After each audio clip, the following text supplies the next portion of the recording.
Монголын зохиолч Дэвлийн шагналт зохиолч Батын Нима. Данди өвөө өгүүлэлэг. Данди өвөө бид хоёр самт хайрхан уулын харган буттай жалгууд өгсөн гэлтрөв.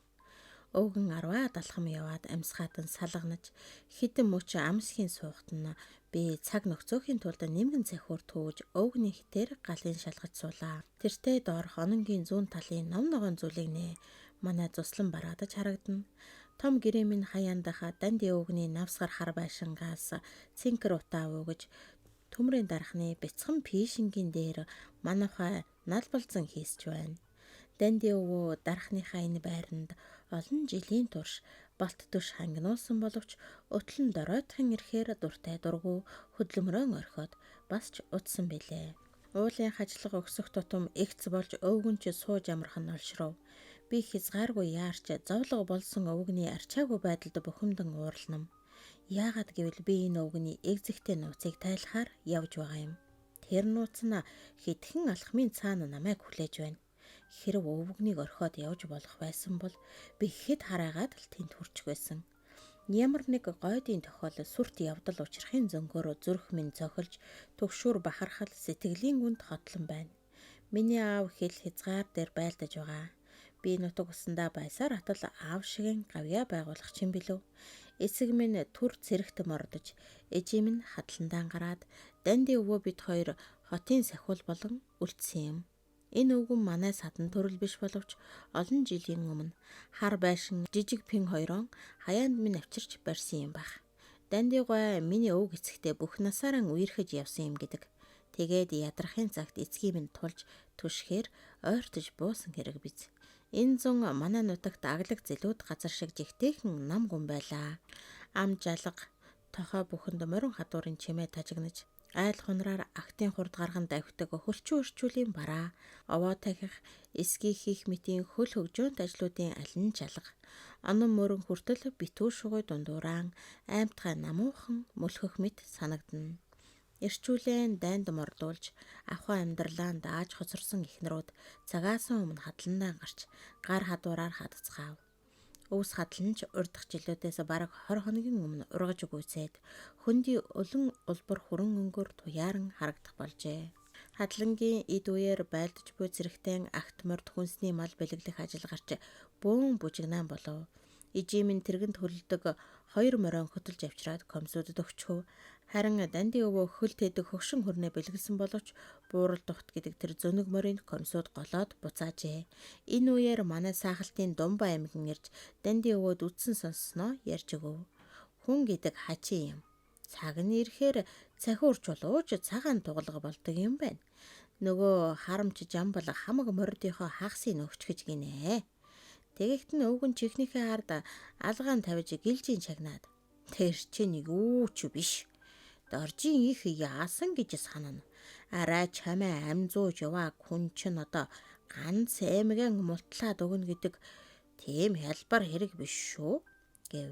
Думбагой тэр чинь юу ч биш ээ. Доглон содов өөрөө очиж байлдна гэд хаанхалцсныг нь яа гэж маргав. Данди өвөө зайлвал. Манай цэрэг доглон содбор одоо дутах юм уу гэж доогтой мишэлзэн. Хүн бүхэн дайн дажинд ялахын тулд чадах ядхаараа мэрэж байхад данди өвөө бид хоёр л санаа амар сууж байв. Би эртлэн босож 3 үнээгэн саагаад хідэн дуглаан усалж бэлчээдэг. Сүү эдүүлж хоорм хийдэг ажилтай. Данди өвөө надаас хоцорлогоо өндөрлөөд зүүн өмнө зүг сарвчлан ширтэж удтал зогсдог зантай. Бас нар гарахын өмнө хойд зүг хандаж олон мөч зогсно. Өглөө бүхэн зүүн урагшаан харж, орой бүхэн хойшоон харж, жухам юу ажигладгийг нь хэн мэдэх вэ? Ингэж зогсохдоо бөхтөр нуруу чөргөр гуй. Таяг нь хүртэл чичрэн салганаж урт цагаан сахлан салхинд хийсэн намирна. Миний ажиглахад энэ өвгөн манай хүрэн авдрын нүүрэнд байдаг өрөөсөн хөлөн өргөөд алтан бөмбөгөөр тоглож буй арслангийн зураг шиг харагддаг юм. Өвөө байшингийн өмнө зүлгэн дээр тухлан сууж өглөөний цай уугаад зүүн уул руу төгдчин алхана. Нар тонгойсон хойно ядрахын туйлд хурч хөлөөн чирсээр буцаж ирээд орон дээр түр хажуулснаа удалгүй босч өмөр зүгширтэн зогсдог билээ. Би зүүн ууланд очиод юу хийдгийг нь мэдгсэн гэж хичнээн шохорховч энэ үг нь надаас зориуд нууцладаг бололтой. Тэгэх тусам нь миний сэтгэлд адтай хөслөн оволцсоор байна. 1 сарын өмнө дайн гэдэг аимшигт мэдээ сонсоод нутаг ус минь битүү гиншиг шиг болсон юм. Данди өвөө урт сахлаан базаад эрүүнийхээ үрчгэр арсыг сунтал зулгааж голомтоон ширтээд гөлөрч хоцров. Тэр сахал нь хамаг гай тарчихсан юм шиг санагдана. Өвгөн тэр үед ач хүүтэйгээ хуйлаа амьдарч байлаа. Би тэр ачийг нь амаах гэж дууддаг байв. Уг нь амгалан гэдэг нэртэй юм. Надаас 5 насах буржгар хүрэн өстэй чирэг сэргэлэн залуу байсандаг.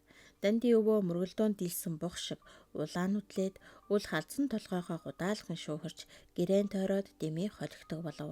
Гуутай бурхнаасаа илүүгээр тахиж байсан ач хүүгээ үзэн ядаж эхлээд удалгүй учир нь эс мэдэгдэж хэрүүл тэмцэл үүсв. Нэг өглөө хусан тайгаан далайгаад амаа ахыг зуух тойруулан хөөж байхыг би харсан юм. Бас нэг удаа халдсан толгойгоо гунхуулан гашуунаар уйлах нь үзэгдэв. Би саранпай хаалганы завсраар хичнээн шагаавч өвг ач хоёрын маргааны учрыг ёр олж чадсангүй. Тэгтэл нэг ёозгүй хэрэг мандаж Данди өвөө хар байшингаасаа ёрдож гарсан яс модноос суран жолоо зүүж гогцоонд нь толгоогоо шургуулж байтал амаа ах харж тэр сурыг булааж авсан юм бах. Эдний хямралын учрыг би байтугай миний ижи багийн дарагч олж хараагүй юм. Үүний дараахан амаа ах намайг сэмхэн дуудаад жонхуугаар наасан цаасан дохтуудаа бичиг өгч энэ зурвсыг гэрэл мад гардуулаад ир. Хүн амтанд бүх хэлээрээ мэдвүү гэж захилаа.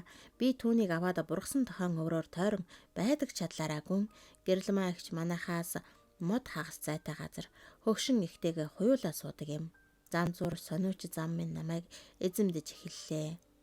Би тийм л хачин аран шинтэй хүүхэд байж үзэх юмсан гэдэг бодолд өөрийн ирэхгүй захирагдж хуруу минь захтнаад дарсгар жонхуутай дөхтөг аяндаа задлж орхилоо.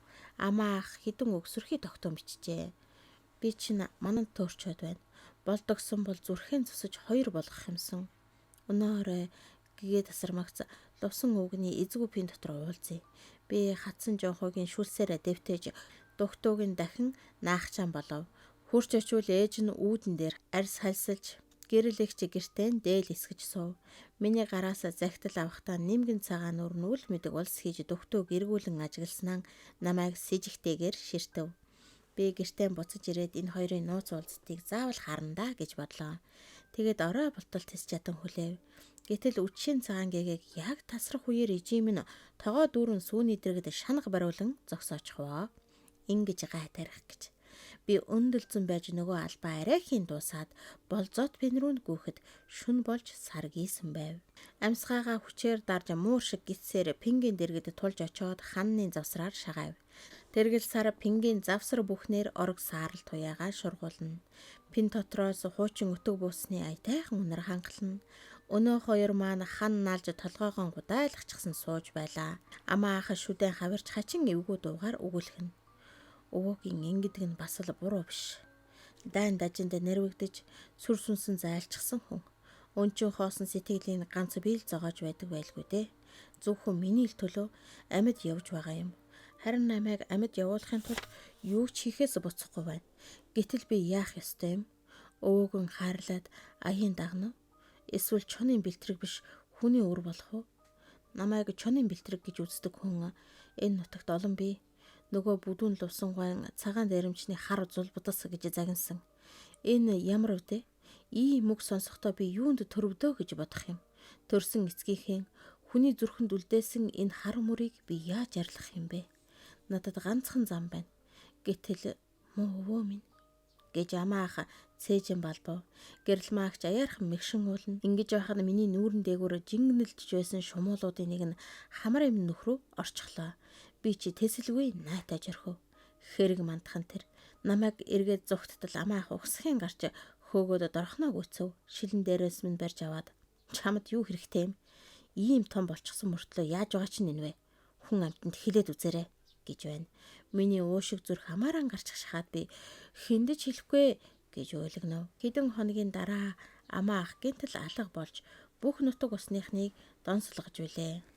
Ирж хаагчид цээл усны ирэмгнээс ховц сунрыг олж шавар дунд гიშгсэн мөрийг хараад толгой сэгсрэлтэн жиг жиг гэлтсээр бусаж ирсэн юм.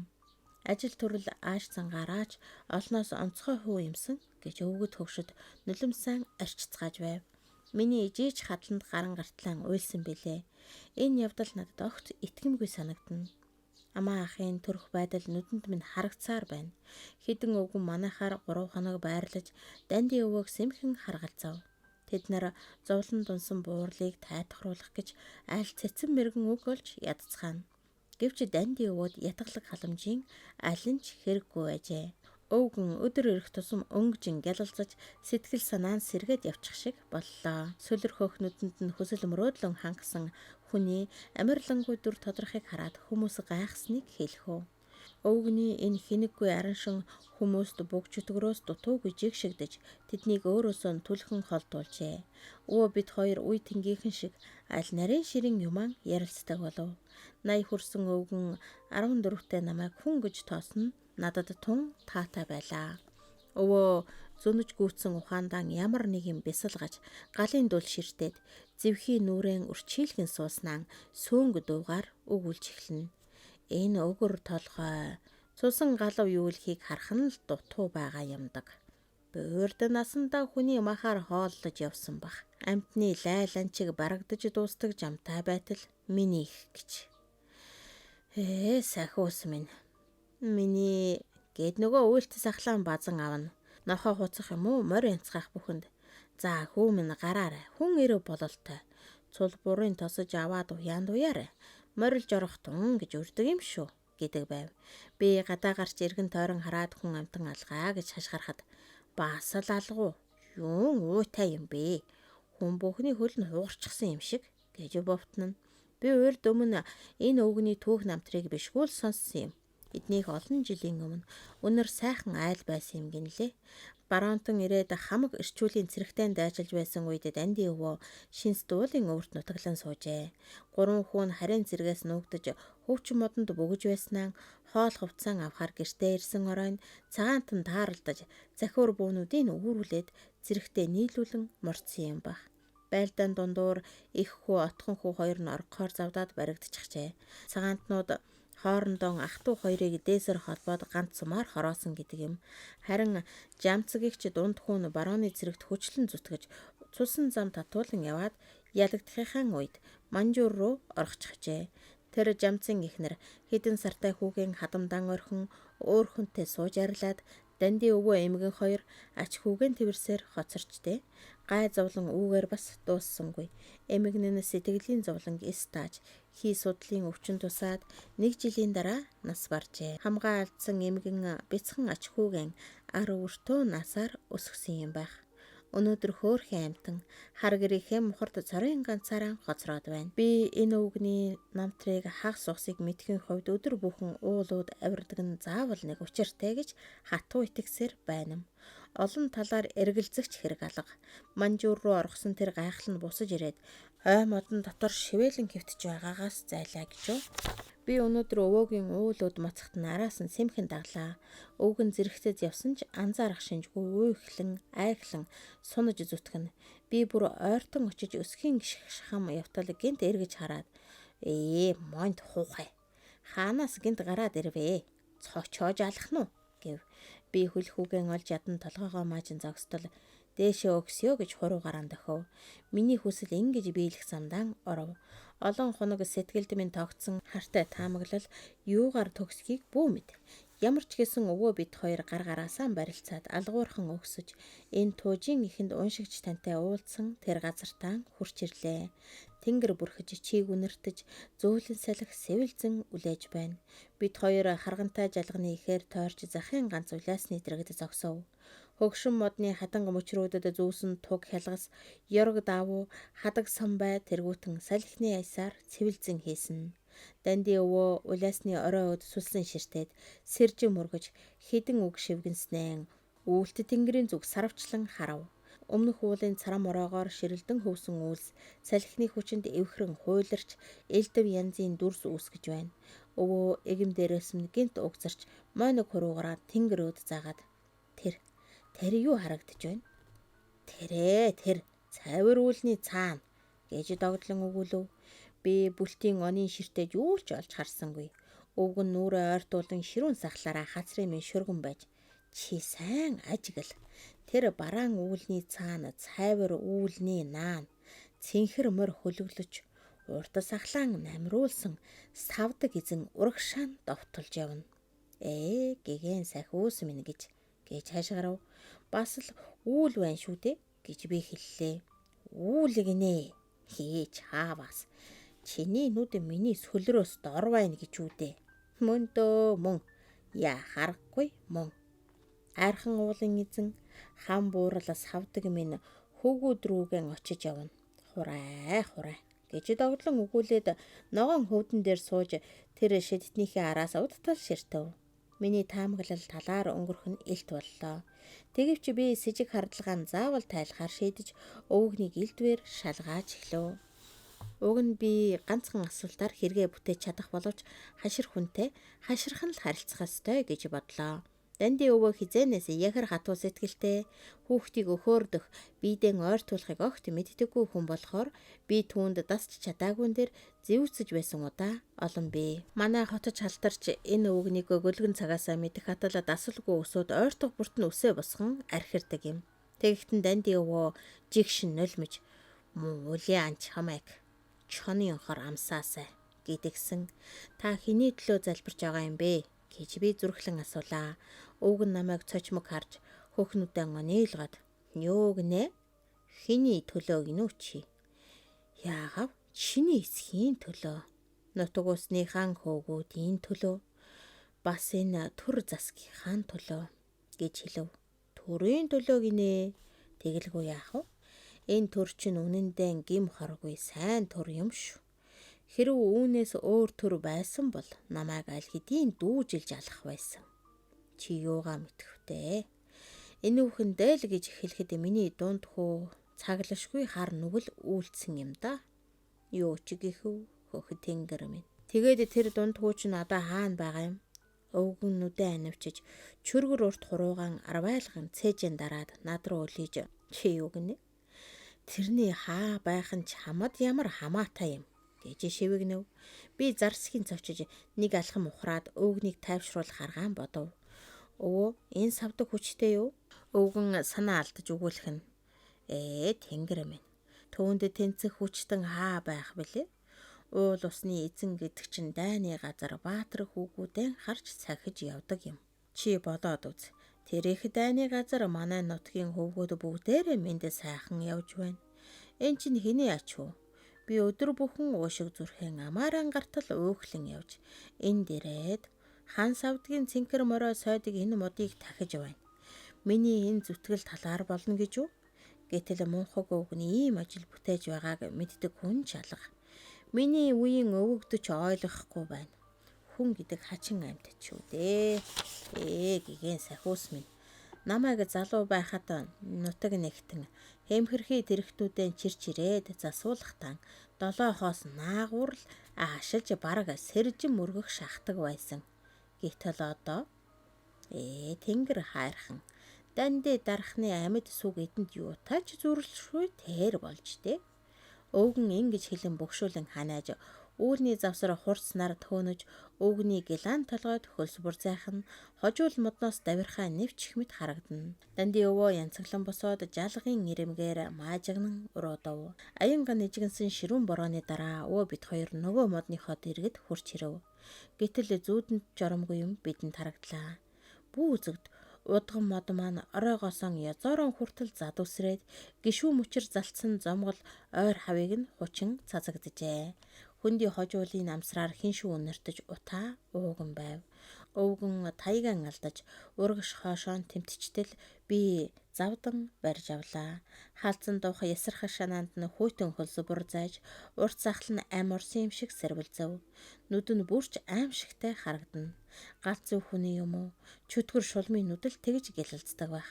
Би зүгтахаар завдтал өвгөн мөрөн дээрээс нь базаж ав. Хүч тамирын суларч хөвдөн дээр намсхийн суугаад буурал хөмсгөө зангидан гүн бодолтой дарагдахтаач намайг тавьсангүй. Ямар нэг юмны учир утга олно гэж хамаг ухаанаа шавхаж байгаа шинжтэй гүйвэрч хоцров. Тэр удаан суулаа. Зэвхий царай нь аажимхан гэрэлтэн үхэн цэнүүд нь сэргэн гэлэлцсаар бүр баяр багтлын оч будрахыг хараад миний гайхсныг хэлэхүү. Зүнгийн туйл гихчил ийм байдаг юм болов гэж би бодлоо. Гэтэл Данди өвөө сэтгэл хангалуун мишэлцэж оволцсон зүрхэн дараад өгүүлэх нь. Хөөрхий. Миний залбирлал талаар болсонгүй. Тэнгэр нар бас хоорондоо дайтж байна. Миний савдаг эзгүй байгаа нь батлагдав. Түүнийг эзгүүчлээд Японы тэнгэр уяагийн нэрэгчжээ. Буурал савдаг өөрөө байсан бол хаанаас ийм юм болох вүлээ? Тийм биз дээ хүү минь. За яамаа. Савдаг эзэнд уяа мундах биш. Ханга модноос дуртайгаа шилэх юм чинь. Харин Баатар хүүдээ л харж сахиж яваг. Данди өвөө ингэж хэлээд босохдоо удган мадны хожуул руу игц харахгүй хичээж бушуухан холдохын төс болоод намайг хөтлөн өцөгнөв. Биднийг бусаж ирэхэд өвхөр мал хэдийн хотлоод хэдэн тугал маань ихтэйг нийлчихсэн байлаа. Өвгөн ганц аяг цай уугаад орон дээрээ хажуулсан ч үгүй. Яаран гарч хойд уулын он хөдөл рүү ширтэн зогсов. Зүүн өмнө зүг ширсдгийн учир олцсон. Харин хойд зүг ямар илэнцгээ хардаг юм бол түүний тааж олох ээлж надад ирэв. Бүгчм дулаан орой болж шумуул жингэнэлдэж эхлэв. Би саяхан чансан өтгөн шаргал цайгаан ааруул цуцгийн хоёр аягийн хамт өвгөний байшингийн өмнөх зүлгэн дээр аваачиж тавив. Данди өвөө дөрүүлжин гуцаан барьж ирэн тухлан сууж цайлахтан сүлэр нүдэ арчин байж орчин тойрноо ажиглав.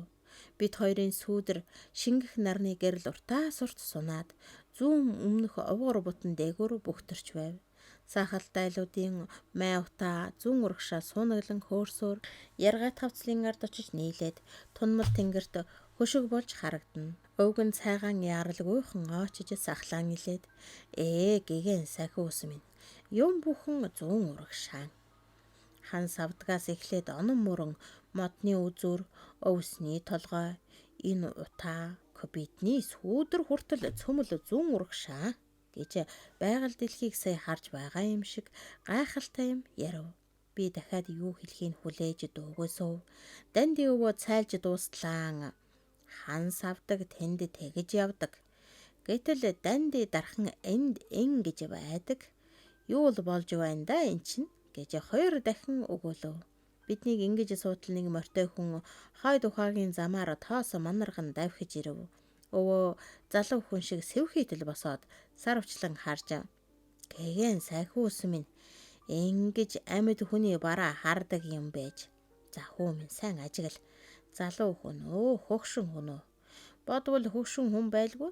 Алин ч байсан ямар хамаатай вдээ. Хүн л ирж байвал боллоо гэв. Залуудар хүн болтой гэж би хэллээ. Өвгөн залуу хүн гинэ. Залуу хүн гинэ. Бурлав тийм байна уу? Гэгэн сахи ус минь. Залуу хүн хаанаас гараад ирдэг вүлээ? Цөмөөрөө зүүн өмнө зүг одоцохоос биш билүү? Али чихөө сайн хараа. Арай амгаа хүү минь биш үстэй гэж хэлээд сарвчлан харав. Тэгтэл нөгөө хүн 100 далхан морьтож ирээд галгиулв. Тэр хүн залуу ирч биш, бүдүүн лувсан гэдэг өвгөн байлаа. Нилээд хүлчүү болтой. Ташаа тулан хаанхалзаж гуйван ганхаж явна. Энэ өвгөн дөрөө чангалж хий морой сэргээч гисэн надад залуу эрийн шинжтэй харагдсан байж магадгүй. Лувсангаа байна шүү дээ гэж би өвөөд хэлвэл Данди өвөө хэн ч байг. Хүний бараа харах шиг сайхан юм хаа байх вэ? За хүү минь түргэлж үз. Гуудаас авчирч дэвс. Танад арх бий юу? Байх л ёстой. Бошуухан авчир. Би хан савдагт сацал өргсөөр байгаад морин савтай яман шавхчихсан гэж сандрангуй гүлв. Хэдэн хормын дараа хоёр өвгөн зэрэгцэн гудас дээр тухлан суулаа.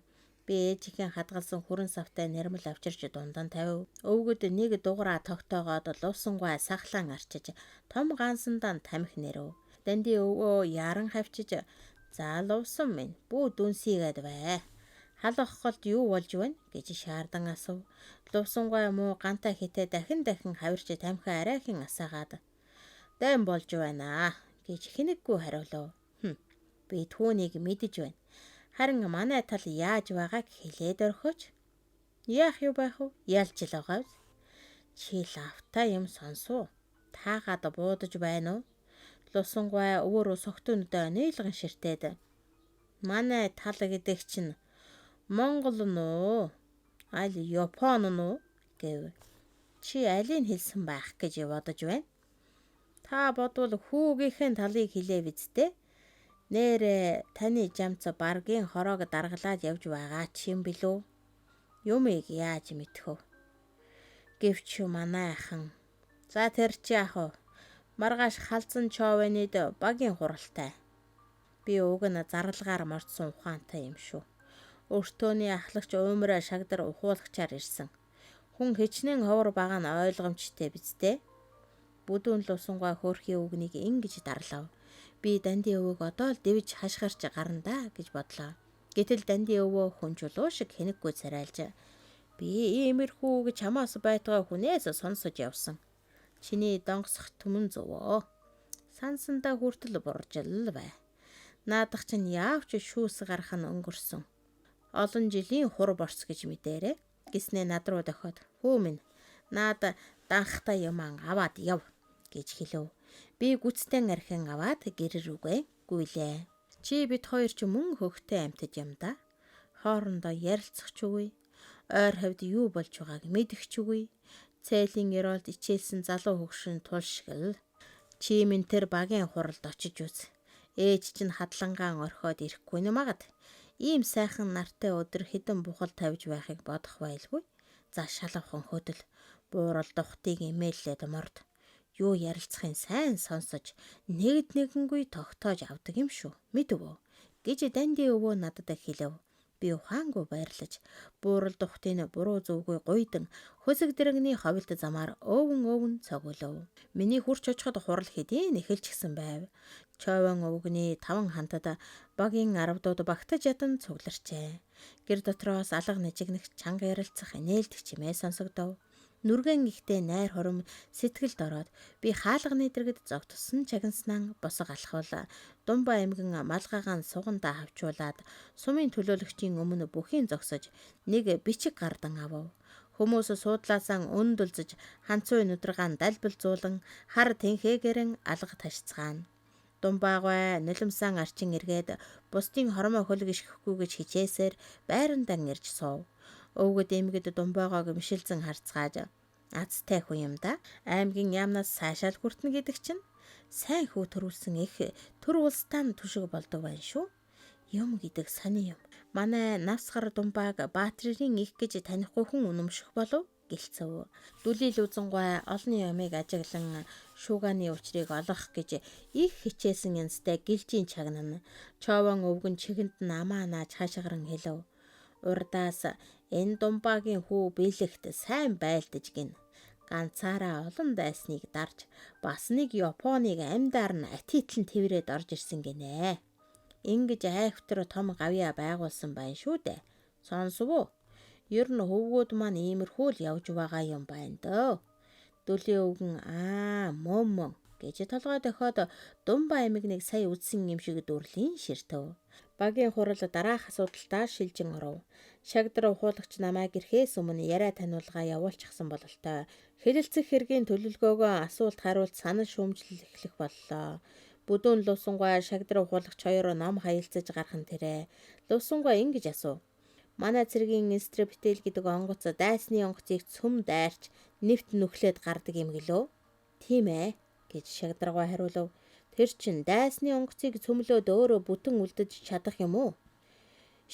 Өөрөө гэмтэх юм бол бусдыг юунд өмөргөх вүлээ? Мэдээж хэрэг шүү. Их бууны сумал гэсэн үг шивдээ. Хаанаас та сумтаа яаж зөрлөх юм бэ? Сум гэдэг чинь ганцыг цөмлөөд л оргүй талын үсттэй. Ганц ч үгүй тарж мэднэ. Харин нөгөөх чинь 1000 онгоцыг өнгөлж орхин шивдээ. Дандра Баатрийг сум нэвтэлдэггүй гэлцэн. Энэ үнэн үү? Мухар сүсэг ханхалсан асуулт байна. Надад болох уу гэж нэг өвгөн гараа өргөв. Шагдаргаа асуултаа таслие тамина. Үг олдож үхэр холдлоо. Ардын цэргийн хүнсэнд зориулан амбан шар эрэг сэрэх бэлэглэх хүн байна уу гэж олон дээгүр өнгийгөөд хангинсан дуугаар өгүүлв. Хүмүүс шагдаргаан үгээ хэлж дуусаагүй байхад шуугалдаж эхлэв. Биднээс асуух хэрэг алга. Дайн болж байхад үхрээ харамлах эргүү амьтан гарна гэж үү дээ. Тийм ээ. Малгайтай мал манайд алгаа. Өөр ямар тусламж үзүүлбэл зохиолтой юм бэ те? Энэ л бидэнд хэрэгтэй байна. Харин гэм хідэн үхэр өгчхөөд л суултаа нь биш. ухуулагч минь нэг арга зааж ил. Шагдрууга бодолт хийснээ өвсөөл хадаад вэ гэж хариулав. Үгсэн хойноо гэж нэгэн дуу алдтал Човангой айхлан босоод ингэж хэлв. Нөхөд минь багийн хурлаас хүүддэн загтал илгээвэл яасан юм? Гэхдээ айдаа мөн ч алчиг санал байх чинь. Харин утга учрын сайн олбол зохино. Хим маань бичвэл дээр юм гэж сэтгэл сэргсэн өгöd өгүүлцгээв. Би ч бас тэгж бодсоор л байсан юм.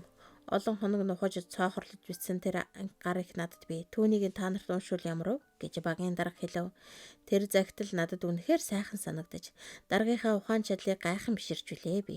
Түүний амруун ширтэн гөлөрсөн өвгдийн хүзүүн сунаж чихэн дэлдэж байх шиг харагдана. Дарга хоолойгоо засаад гар ихээ нам дуугаар аажуухан уншиж эхлэв. Та нар бол бос ажилчин тариачны агуу их улаан цэрэгийн хамтаар өрнөд алтай 5 богдоос дорнод хинганы нуруу умард тэнгис даваанаас өмнөд энгэн ус хүртэлх уудам их газар дэлхий юугаан урс цус утсан амааран хамгаалж Япон баргийн харгас самурай нарыг элс манхна булшлан буй тухай баясгалант мэдээг нам засаг их орон ард түмнийхөө сонорт хүргэж Түмэнгүйн түүхнээ үлэмартагдах үлэмжийн гавьяа байгуулсан буйд их эцэг амраг садан болгоч бид нар бахтан баярлахаас өөр юм. Өвгөд бие рүүгээ толгой тохирцсан ганц болж байна да гэсэн шинжтэй сууцгаана. Багийн даргын хоолой улам чангарч Эрдэнэт ам үнтэйч их орны дүргэд юухан байх вүлээ. Их оронгүй бол амьдралыг олж ис чадна. Эцэг ихгүй бол цогцыг олж ис чадна. Зоригт Баатар хөвүүдээ сэлмэн чан гатгаж буугаан сайн онлогтун гэж уншаад загтлаан яаралгүйхэн эвхөө. Нөхдөөсөө санал зөвлөгөө асуув. Энэ загтлыг 60 хэдэн гараа ярсхийн баталмагц шагдар ухуулагч царай барайлган босоод нэгэн зурвас дэлгэн харж хоолой чичрүүлэн өгүүлсэн. Хүнд дардуудаа танай багийн харьяат байлдагч нэгэн хөвгөн атаканд орж яваад ам өргөцснийг гашуудалтайа мэдэгдээ. Шагдаргаа ингэж хэлээд төгдчин зогсдол хүмүүсийн цээж гинт оволзон сахалтай амууд зэрэг ангалзан бачим огцом нарийн бүдүүн дуугаар өрсөлдөн хашгирцгаав. Хэний хүүвэ хилээд орхооч. Шагдаргаа нэг алхам ухарч амгалан тайван сууж байсан дүлий луузангуйгаас дальдчин буруулаад энэ өвгний хүү яагав дээ бадам гэж ээрэн хэллээ. Агшин зур гайхалтай нам гүн болов. Эргэнэг дээгүүр нисэн бүү ялаа батган дүнгэнэх шагдар ухуулагчийн хамар шуухнахаас өөр чимээ үл сонсогдно. Учир ойлгоогүй луузан өвгөн хүн бүрийг царайчлан харна. Човангой хилэн нударгаан сэгсэрч санаа алдаад саа тусчихсан юм шиг мөрөөсаар дүлийн өвгний чихэнд амаан ойртуулав. Би буцаж ирээд хурлын байдлыг данди өвөөдөө нэгэнгүй тоочов. Өвгөн миний ярьж дуустал шанаа тулж голомтоо ширтэн сууснаа. Чи эхнээс нь аваад дахин яр гэв. Би дахин ярихдаа нилээд товчилж орхилоо. Данди өвөө толгой сэгсэрж өгүүлэх нь Думбаагийн хүү сайн байлцсан байдаг. Манай амгаланг бодвол хон шиг номхон хэрэм шиг гинхэн хүү ямсан. Гэгэн сай хүүс минь. Үлзийч өрөөлтөө яваг. Нөгөө луузангийн бадам. Хөөрх. Муу эцэг нь газар мөргөж дээ. Эхээсээ бүлэн атгаж төрсөн баймаар галтай дүлтэй хүү ямсан. Яан чи гэхүү. Орчлон дээр ийм л юм болж байдаг хойно. Данди өвөө дуугаан хурааж хар байшингаан тойроод дэмээл холигдог болов. Цээлийн гүнд хэвтэж байгаа залуу хөгшин тул шиг. Гэвч өөрийгөө намайг хамтдхан зэмлэж байсан өвөө маань одоо хаагдмал усанд эдэш ирж гүрэлцэн явдаг өлөн тул загс шиг мэт болчихлоо. Данди өвөө маргааш өглөөн буурал духтаан эмээллэж хэдэн борц ааруул шар тос мэтийг ганцаглаад намайг дуудан хэлсэн нь ижий чинь ирж магадгүй. Намайг хужир нугын аршаан залхаар явсан гэж хэлээрээ. Өвөө ингэж захаад буурал тухта бүм шогшуулсаар арын ухааг даван одов. Манай өвгөн аршаан хийх сав суулгаан мартчтэй гэдгийг бараа далд орсон хойно би мэдэв. Ижээ минь ч ирсэнгүй. Хүн амтанж үзэгдсэнгүй. Ганцаардан өөдөж усанд орох, ононгийн салааны бургасан тохойд хөндөй гогодод түүх зэргээр 3 хоног өнгөрүүлв. Нэг өдөр Думбаа эмэгнийд очиж элгэн таргуулаа. Хүүгээс нь загтал ирсэн юмсанж. Тэр загтлыг надаар уншуулад мэлмэрэн уярж бяцхан шүтэндээ хідэн удаа сунаж мөргөв. Хүү нь бас Данди өвөд загтал явуулжээ. Би түүнийг өөртөлж буцлаа. Өвгөн 4 дахь хоногтоо үчийн цагаан гэгээ тасарч байхад салгалсаар шогшиж ирэв. Хөмсөг зангидж баргаар царайлан орж ирээд зуухны аманд шанаа тулан суухдаа намайг ууртаагаар ширвэн харж юунд ингэтлээ бүхэндаа юм бол манай хашир аршаан дээр хүрсэн үедээ л саваа марснаа санаж тэ. За яах вэ? Урвааж суухаас биш тэ.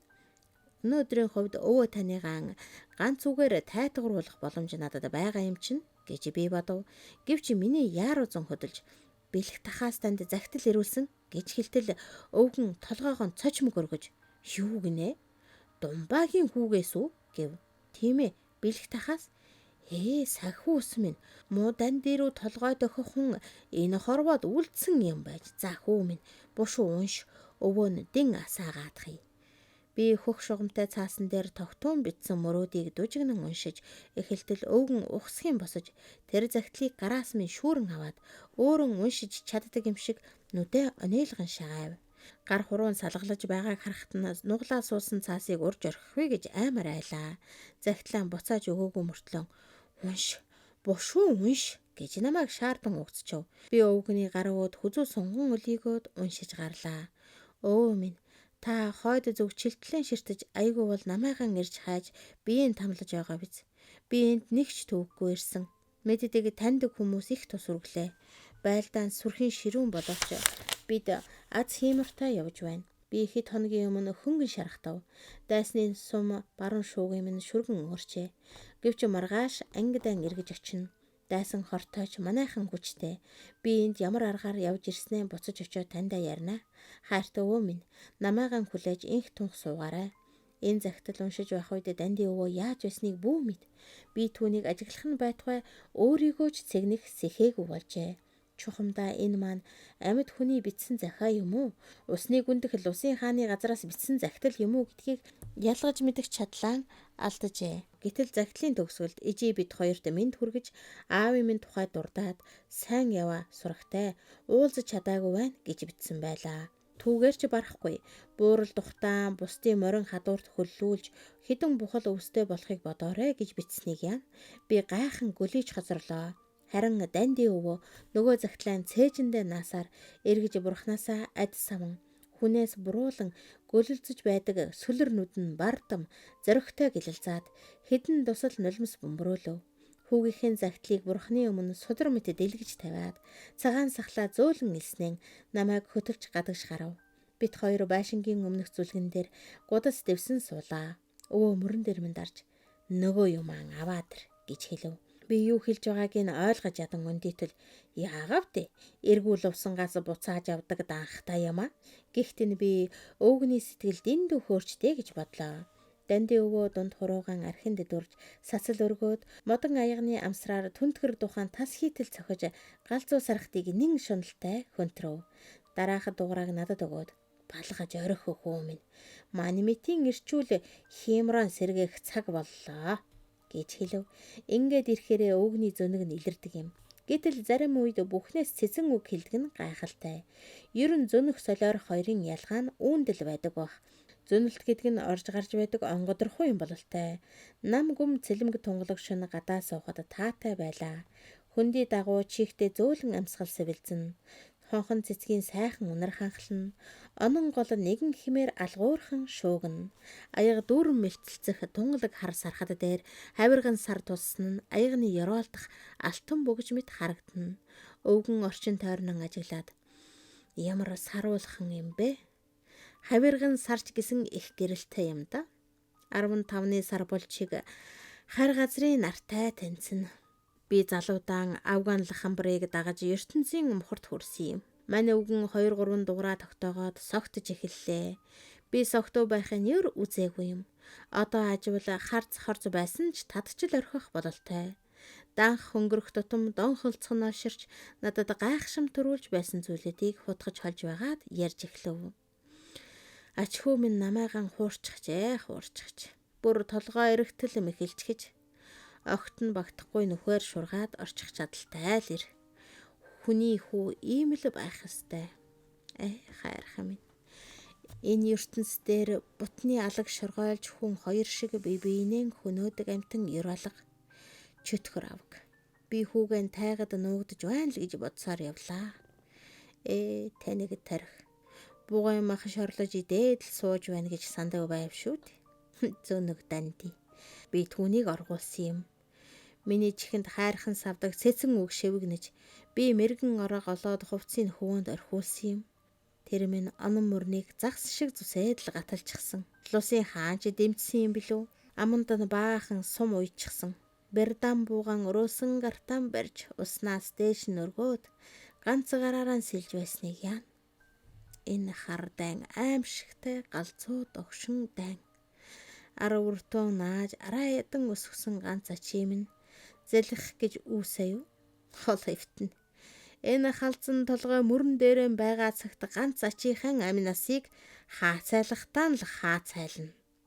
Данди өвөөгийн дуу чангарсаар цуурай таттал хашгираад төдхөн намжив.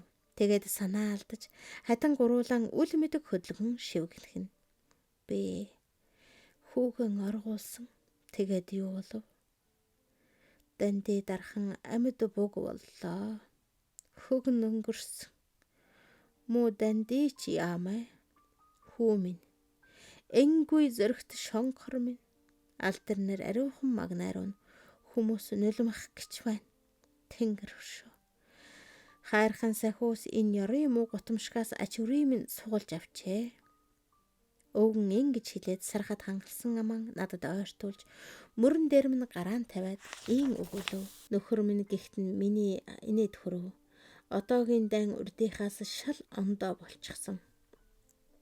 Урдийн дайн хүүгүүдэн үхэл рүү хөөж тууж оруулдаг байсан. Гэтэл одоо хөвгүүд нь өөрсдөө очиж эргчин эмэгчнээ үзэх гэж тэмүүлдэг болж. Гахалтай хэрэг. Шамблын дай муу гэвэл арайч тийм биш. Хамаг учир гэвэл хөвгүүд минь чамайг чиний ихийг аврах учиртай болж л дээ. Тэгээд л ач хүү минь ийшээ тэмүүлсэн байна. Би сая амгалангаан ирж яваад ирсэн юм шүү дээ. Ойлгов уу? Ойлгоно гэхдээ ч хэцүү дээ. Би 80 хүрсэн хооноо сая ойлгож байна. Хүн гэдэг чинь үхэн үхтлэн ухааждаг юм. За хүү минь. Бид хоёр зүгээр сууж болохгүй. Нэг ажил хийх болно доо. Өвөн сайн бодъё. Эр хүн 13 мэгтэй байдаг юм. Ухаан зарсаар байтал аль нэг сэтгэлд орноо хүү минь. Тэгээд алгаан дэрлэж дангуудсан дээрэн хажуулцсан төдхөн хорхирч эхлэв. Би түүнийг сэрэхгэс сэгсчээд аргаан барахтан ямаан дахын навчирч уруулдан хучиж орхилоо. Өвөө улаан буйл болсон уруулаан төм бийлгэн төргөж дээдийн жаргал думсан өтгөс шинжтэй нам тайван хорхирна. Өвс ногооны сүл буурж өглөө бүхэн цагаан хэр ундаг болов. Гэвч жим нь хадлангаасаа буцаж ирээгүй л байна. Данди өвөө бит хоёр төмрийн дарахны байр хис хөөрөг засч олон хоног ажиллав. Хөөргөний ширний ханзархай цорхойд нөхөөс тавьж модон цоргын сэлбэд баахан нүүрс бэлтгэжээ. Бингийн доторх тоос шороо шувууны баас мэтийг цэвэрлэж өвөө минь хөс хөөргөн бомбтай аршаан арьсан сангаар ариутгав. Ингээд бэлтгэл ажил шувтарж жинхэнэ ажил эхэллээ. Би хөөрөг дарж Данди өвөө хагасаалд урт хавтгай төмөр улайсгаад давтаж гарав. Хүнд балт даах тэнхээгүй болохоор арга буюуныг томхон алах хэрэглэхт хүрв. Ган төмөрийг алхаар тогшиж давтна гэдэг тийм ч хэлбэр биш байлаа. Гэвч бид цөхөрсөнгүй. Би хүнд хөөрөг тасралтгүй дарж усан хулган болтлон хөлрөөд өвгөнч туранхай цээжэн оволцуулан уйхэлж ханааж бөгшгөн олшров. Тамир сулдах тутам яарч твд хийгэн. Бас хол ойроос зочид цууж ажил саатуулсаар байна. Амгаа ахын сураг нутаг даяар төдхөн таржээ. Олон хоногийн турш манай хот руу хүмүүс бараадан дүрэн үзүүлж Данди өвөөгийн амар мэндийг асуун ач хүүгийн үлгэр онцгой мэт адал явдлыг гайхан сонирхоно. Харин бидний хийж байгаа ажлыг ойлгож үзэхэн алга. Зарим нь тогоотой анемсэглэж, зарим нь толгой сэгсрэн харамсаж Данди өвөөгийн зэвүүг хүргээд мордцгоно. Гэтэл хүн амьтантайгаан дахин нийлж тэдний өмнө халдсан толгоогон омог бардам өргсөн өвгөний баяр жаргал хүсэл мөрөөдлийг ямар ч хүч сааруулж чадахгүй нь лавтай. Бид хоёр сансандаа хурч нүүр бардам.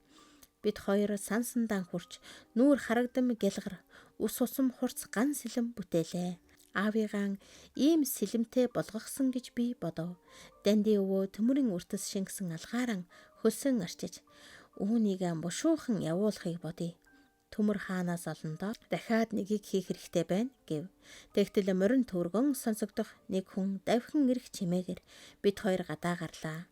Багийн дарга дархны пингийн үүдэнд тултал давхиж ирээд хөлстэй морин хөндөл сүүлэн зогсож "Данди гой минь дайн дууссан. Манайхан ялсан" гэж огцом чанга өгөөлөв. Данди өвөө шин элдэн дархны байрны ханандах төмөрийн элдэв зэвдээгүүрэн хангинтал чулуудаад "Сайхан үсэн минь. Энэ нэмээс эндэн үрд зэврэх болтугай" гэж уулгалан хэлв.